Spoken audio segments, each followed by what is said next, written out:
Well, some people didn't like my last video very much. They told me I should be attacking Islam, not Christianity. Why didn't someone tell me sooner?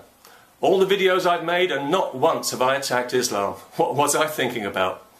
I blame the Jews, don't you? Well, in this video I intend to say a few words in support of Christians, but I still think Christianity is a laughable raft of insulting nonsense that any intelligent 6-year-old child would dismiss out of hand if they were allowed to have a mind of their own. I'm referring specifically to Christians in the Muslim world, God help them, if you'll pardon the expression.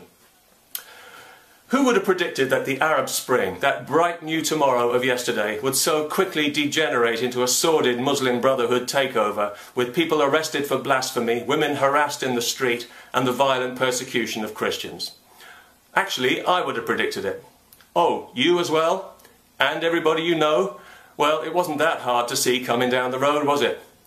What a waste of a revolution. They finally get democracy and they vote for a bunch of religious fanatics. People that stupid don't deserve to be free. I guess somewhere down the line they'll just have to go through the whole thing all over again. Only next time I hope they'll be able to resist the urge to gang rape female news reporters in the street, although I wouldn't bet on it.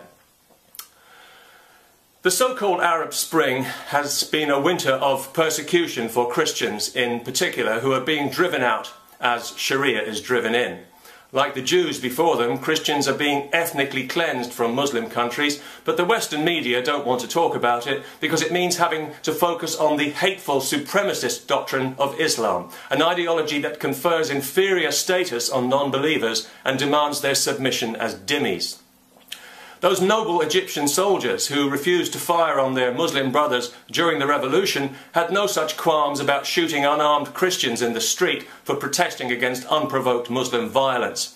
Such is the insanity that even in Syria, despite being murdered in their thousands by their own government, the rebels have found time to put Christians on notice to leave. Now, I'm no fan of Christianity, but I am a fan of civilization and justice, and both of those things seem to be in very short supply in a part of the world where Christianity is being systematically erased, while the Christian President of the United States says nothing and looks the other way for fear of causing offence. He is a Christian, isn't he? I know some people think Obama is a Muslim because his middle name is Hussein, and because he bowed to the Saudi king like a vassal, and because he sucks up to Islam every chance he gets, because he humiliated his country by apologising to Islamic terrorists, and because his administration is crippled by a chronic political correctness that empowers jihadis pretending to be Americans. But I wouldn't say that makes the president a Muslim. I'd say that makes him a dhimmi, and I think he and his administration are doing their best to turn the United States into a dhimmi nation. Recently he welcomed the election of an Islamist president in Egypt, a man who during his campaign, a campaign supported by the US government, made the statement, "The Quran is our constitution, the Prophet is our leader, jihad is our path, and death in the name of Allah is our goal." A man who belongs to an organisation that has vowed in its charter to infiltrate Western society and destroy it from within. In short, the new Egyptian president is a jihadi, which is a word the Obama administration can't even bring itself to use in case somebody gets offended. It's actually quite amusing to watch an American government spokesman wriggling around trying not to say the words Islamic or jihad when talking about Islamic jihad, until you realise the level of denial you're actually witnessing, and you can't help but wonder if it's possible to trust this person's judgment or their word about anything at all. Oh, and you might like to know that despite the First Amendment, the Obama administration is behaving on the world stage as if free speech is actually negotiable. Right now they're engaged in dialogue with a bunch of Islamic dictatorships to help them find ways of curbing free speech through the United Nations Human Rights Council, when what passes for human rights in any of those places will be against the law in the civilized world, and the only dialogue any of them deserve is 3 short words: go to hell. Oh, and P.S. stop murdering Christians. Obama wants to be cosy with Islam because he's got an Islamic background himself, and because he wants to be cosy with the third world in general. He isn't just America's first black president, he's America's first third world president, and that's his problem. There must be a part of Obama that just feels so guilty about going to America, becoming successful and leaving all those people behind, that he just has to reach out and say, "Hey people, it's me, Barry, you still like me, don't you?"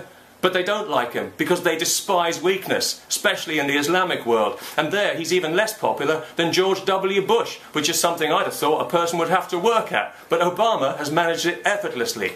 And he's getting less popular in the first world as well, because people can see how he deals with Islamic extremists, and they can see that he's not actually fit to be President of the United States.